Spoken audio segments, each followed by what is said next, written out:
Hi పిల్లలు, నేనొక చెట్టు. మీ జీవితంలో నేనెంత ముఖ్యమో మీకు తెలుసా? ఈ రోజు నా 10 ఉపయోగాల గురించి నేనే చెప్తాను. మొదటిగా నేను మీకు ఫుడ్ ఇస్తాను. పండ్లు, కూరగాయలు, ధాన్యాలు అన్నీ నా కుటుంబం నుండే వస్తాయి.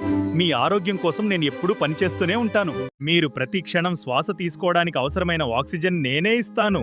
మీరు బయట ఆడుతూ పాడుతూ ఉండగలుగుతున్నారంటే అది నా వల్లే. మీకు జలుబు, జ్వరం వచ్చినప్పుడు మెడిసిన్స్ ఎక్కడి నుంచి వస్తాయో తెలుసా? నా ఆకులు, వేర్లు, తొక్కల నుండే ఎన్నో ఔషధాలు తయారవుతాయి. నా వుడ్డుతో మీరు టేబుళ్లు, కుర్చీలు, తలుపులు తయారు చేస్తారు. కాటన్ మొక్క నా కుటుంబంలో భాగమే. ఆ కాటన్తో మీరు అందమైన బట్టలు వేసుకుంటారు. పూర్వం మనుషులు నా కొమ్మలతో ఇళ్ళు కట్టుకున్నారు. మీరు చదివే పుస్తకాలు, వ్రాసే నోట్బుక్స్ అన్నీ పేపర్తో తయారవుతాయి. ఆ పేపర్ కూడా నా నుండే వస్తుంది. ఆ కట్టెలు ఫ్యూల్గా ఉపయోగపడతాయి.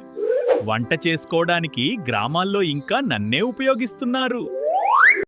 వేసవిలో మీరు నా కింద కూర్చుంటే చల్లని షేడిస్తాను.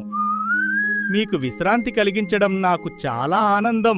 నేను గాలిని శుభ్రపరుస్తాను, వర్షాన్ని తీసుకువస్తాను, నేలను కాపాడుతాను. ఈ విధంగా పర్యావరణాన్ని సమతుల్యంలో ఉంచుతాను.